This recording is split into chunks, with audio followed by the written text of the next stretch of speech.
Now, in order to replace everything back,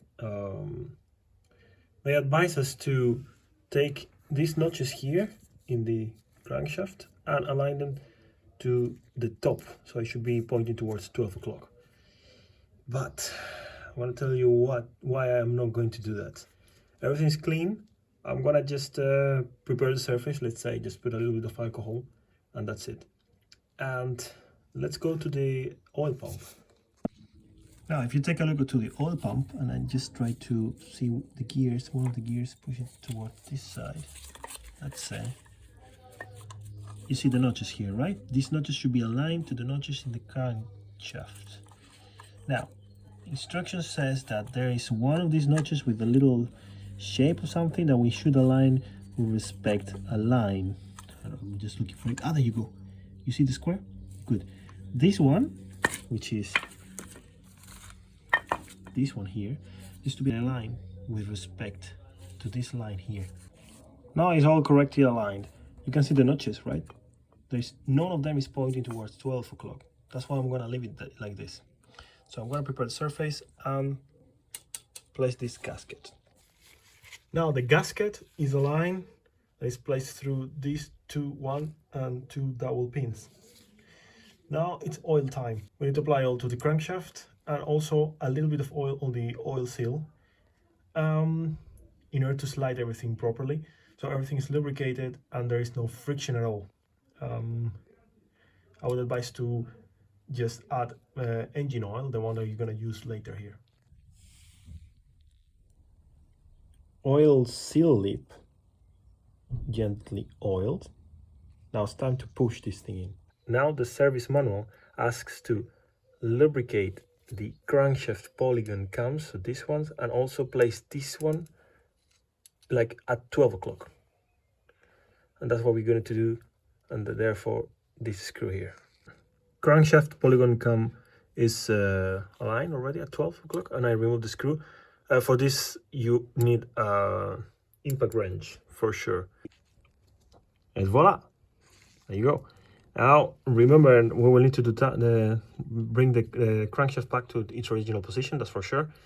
And in order to verify that everything is correctly placed, just always the two alignment pins, and everything is very nice, steady.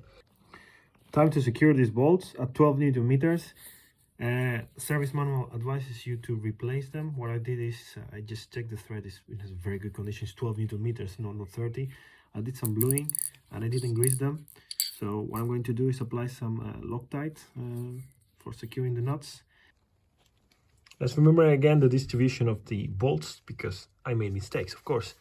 So we have one here, then a double pin, nothing, nothing, another one here, another one here, another one here, another one here, nothing, nothing. Now tooth belt sprocket, and we need to align this chamfer tooth to the 4V, this mark here, in order to bring everything to DDC again. Chamfer tooth aligned with the 4V line, and now we remove this guy. Again, same trick with the impact wrench, is the best thing you can do, or you can buy basically. Time to fill the belt in. Remember about the direction of rotation. We will start by the camshaft, and then we'll proceed in a clockwise direction.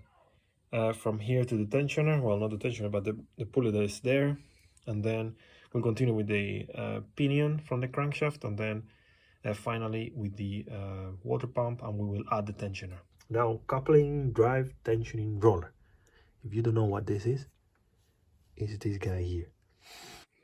A few moments later, you can see how it goes from the camshaft sprocket to the plastic guidance there, then it falls to the pinion, the crankshaft pinion or sprocket, then it goes through the tensioner that I need to tension, and then I think that's the water pump then another roller, and then we are back.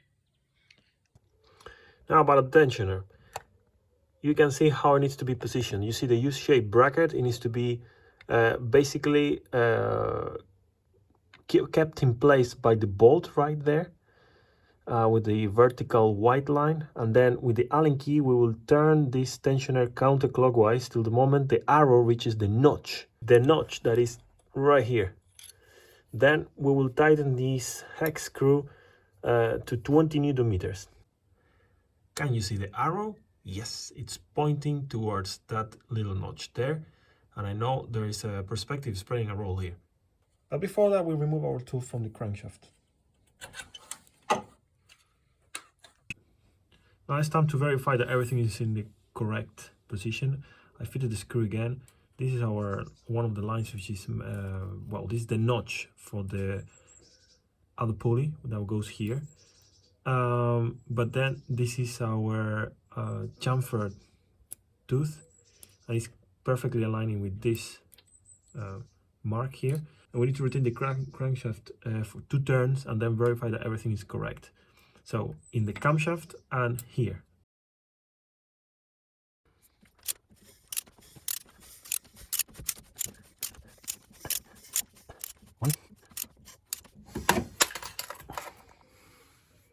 Let's continue. You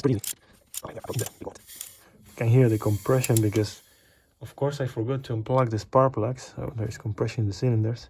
Don't do that at home. And that's it. Let's fit our tools.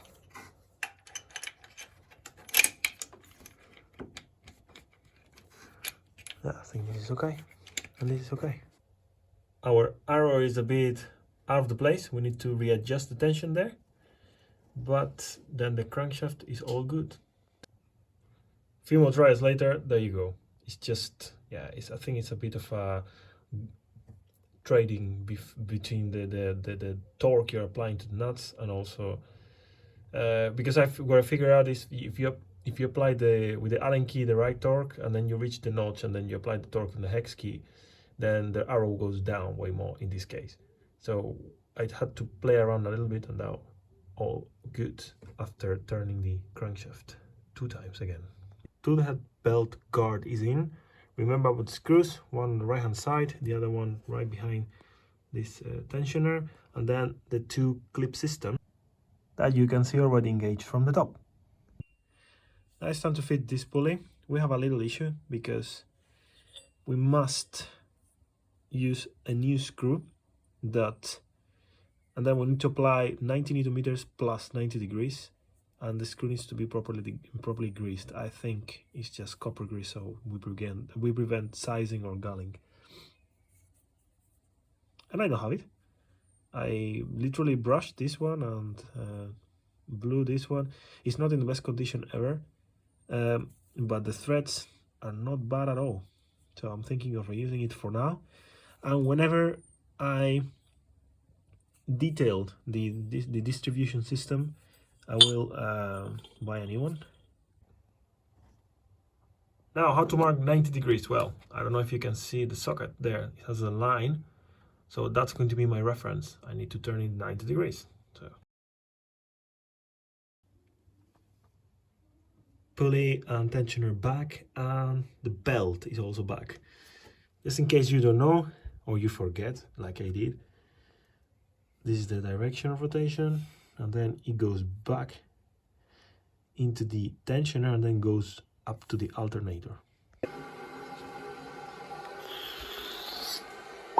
Now that the engine is a nice height, we need to place the support that will serve as a bracket for the engine mount. So, in.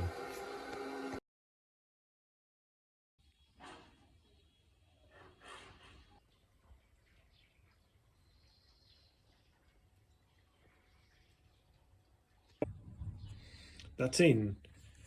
This is the console, just to let you know, because I couldn't really find the bracket, the name of the bracket, and then I found like a schematic of what's the name of everything, and because I was a bit skeptical about no torque requirements for these bolts when they have to keep the engine mount in place. It's just weird. So yeah, this is the console, and each of the screws, you have 4, they need 50 Newton meters. And they need to be renewed every single time you remove them. I'm not doing it this time because I'm planning to do a full service here, and I know you're gonna use the car further. And don't forget about the bolt that goes right below the console. Now, engine mount in, and 25 Newton meter plus 45 degrees. Now I need to re-insulate this wire before I route it again on the underneath the engine. I'm going to use this special tape. It's really nice once it gets a little bit warm because it will adopt its shape.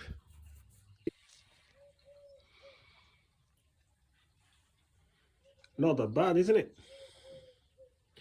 Now I need to place this underneath the engine, and we will work a little bit on the rear before continuing, because we need to place the oil separator and the ventilation hose that goes towards the airbox.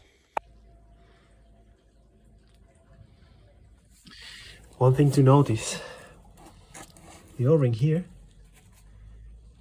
is flat, it's like squared. The O-ring here, you can see it already. You see there's a profile around the outer circle. Good time to replace this. In order to place this hose, a little bit of silicone grease will help you a lot. I think I will do the same here. We have 3 holes, 1, 2, and the other one is here. And we need to place these 3 screws and 10 Newton meters. I'm not gonna record it because it's super hard to record in that position, but I'll show you the end result. And there it is, after thousands of years later, because I had to do it from below, I couldn't do it from above. Yeah, my neck is not behaving properly these days, let's say it this way. Engine mount bracket in.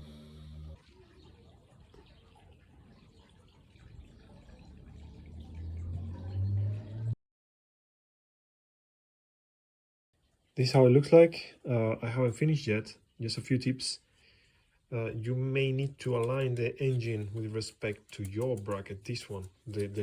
These bolts are already tightened to the required torque. Tightening torques, 40 Newton plus 90 degrees, and then the rest is 50. This one is not really specified in the manual, but I assume it's gonna be the same as this one. It's a triangle. What I did is try to bring all of them to the same level, roughly 40 Newton meters.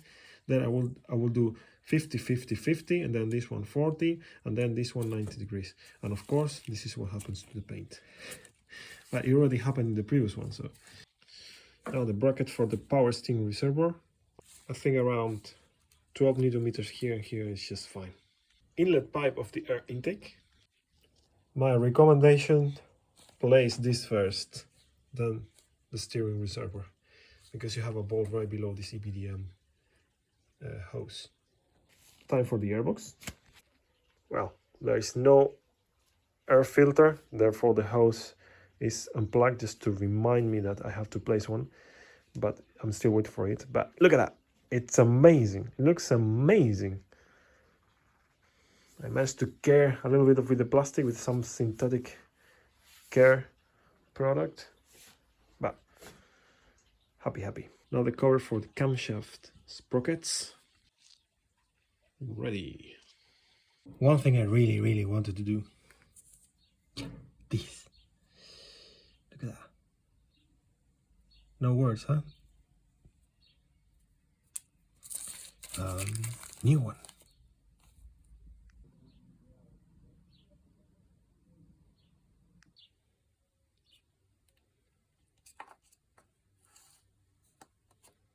Now you feel that it actually clamps.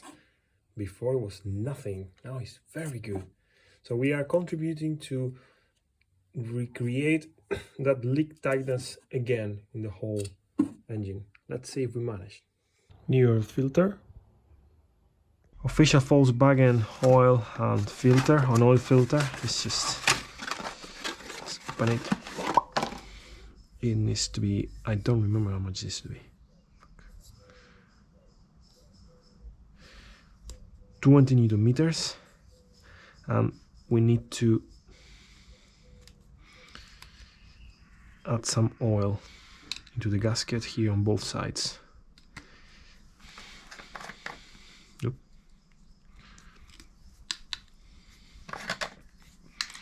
So I'm gonna dip my finger nicely in this oil. Oh, it's very close. Okay.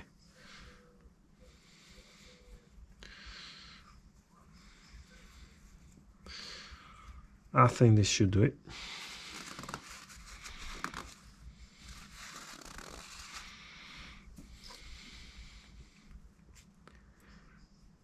There we go.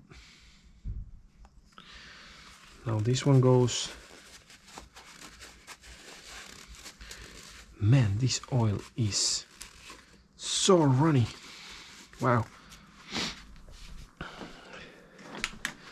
Some light, and we need to place it right here.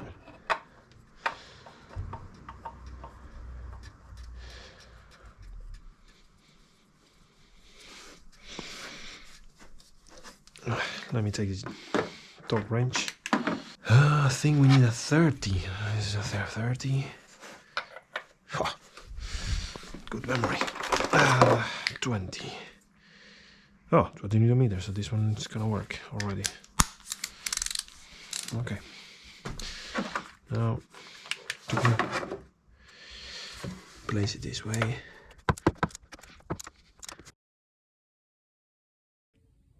It's time to place the suction pipe for the oil pan, and we need a gasket. There it is. Now, what's the orientation for this gasket? The part with the groove should go towards the engine block. The part with the little notch here, the little step, should go directly in contact with this interface. Oil suction pan in. 1, 2, 3, and 4. Now it's time for this fella. Clean the interfaces with isopropyl alcohol or acetone-free. Acetone is just okay. What we want is to remove any grease. Then we apply Renzo seal, I think, from Victor Lines, which is a perfect sealer for this. The way of doing it is always on the inside of the hole, then follow the groove, then inside of the hole, then follow the groove, okay? So you create a leak-tight chamber. I would advise to get your screws ready on one side, despite of the overall advice, which is to have studs insert where the engine block is, so you can align these holes and then you can gently push it against the mating surface. However, yeah, we actually have the gearbox from this side of the flywheel, and it's gonna be a pain in the ass, and also the drive shaft is just right below this flange there. So my advice is just to try to align in respect to this one first, and then you can rest, and then you do this, and then this. That's my plan. So let's clean everything first.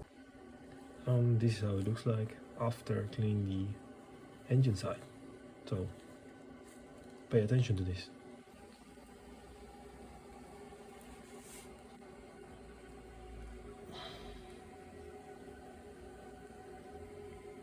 Not perfect, well, it will do the job. You can see the gap and the screw. So that's the plan. I have a few of them around, and now you need to add all of them within 10 minutes, as far as I know, between 5-10 minutes, in order to have a good bond. Well, job done. It has been one of the most stressful jobs I ever done in a car. You know why? Because of this. This is the big problem. I forgot to align the flywheel so I could insert these screws. And I was working on other things too at the same time, so I really couldn't do that. So in the end I had to take a tool, place it here, and have some and perform some leverage here, so I could just tilt it. It wasn't just a little bit, this one mark was right there, so it's just good, but woohoo! Anyway, looks nice. Yeah, the sealant is already coming out, so that's good. I just hope in the inside it's not too much, because the gap between the inside and the bally pan, it was almost nothing, so that's why. Anyway, now we need to wait, and tomorrow hopefully we will just place some oil.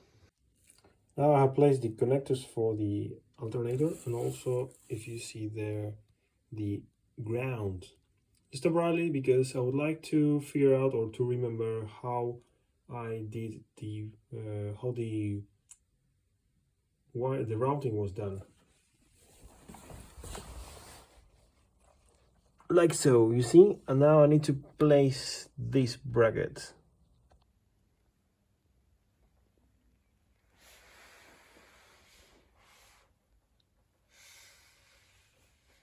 It's not that bad, but don't forget about this guy here. It goes on the longest side, which is this one. Now on top, and yeah, it could get a little bit stiff, because as you remember, I just re-insulated the wires, but that's it. Let's see the end. It looks amazing. It looks really nice. Very, very nice. By the way, I just checked. It's been 24 hours, of course, and all the seal is perfectly in place. Very hard to check where the flywheel is located, but I must say I'm very happy. And don't forget about this bracket. Okay, we need to place it right below the ground. Right, this is the connector, below is the ground, and below is this bracket with the nut. And there it is. Driving shaft back into place. So ideally what you would like to do, this is still loosened, is just to clean the grease excess, because this was a bit dirty. Now it looks much nicer. And then re-grease the joints. Just push some grease on the side, because I have removed quite a bit of grease, and then that's it, all good to go. You clamp the screws, by the way, 45 Newton meters, and that's it. However, I am going to remove the entire axle, this one and the other one, because they are not in a good condition, but this is for later. First, I would like to make sure that the engine is healthy, and then we'll move with the rest of the things, like this joint too. So, next, the screws, 45 Newton meters, and we'll be all good. Our bolts are into place, but you can see I still need to allow them to go all the way through. But the idea is to do it very evenly, since this part is slightly tilted because the suspension is hanging, and this part is straight. So I would advise to go very gently on each bolt. And there it is, finished. Let me tell you a trick. Let's say you don't have wheels, like me, and the car, yeah, there's no way you can have help, or you're doing it by yourself. The only way I found out I could just reach that torque, by the way, forget about this, we are replacing this, is to use drill bit, 10 millimeters. You just press it here, and that's it. Now this will go downwards, and this will clamp it perfectly. Flywheel cover in. First, plastic cover for the wheel arch in. Then, in order to place these attachments, you can use a socket. Then just put it on top and press. Wheel arch cover can go in actually, but for this very one, I have purchased new clips, and I will share you the link, because it was AliExpress. It was very cheap. They are very nice quality, and I think they will just work. And what I will do is just glue them, grease them, and place them in.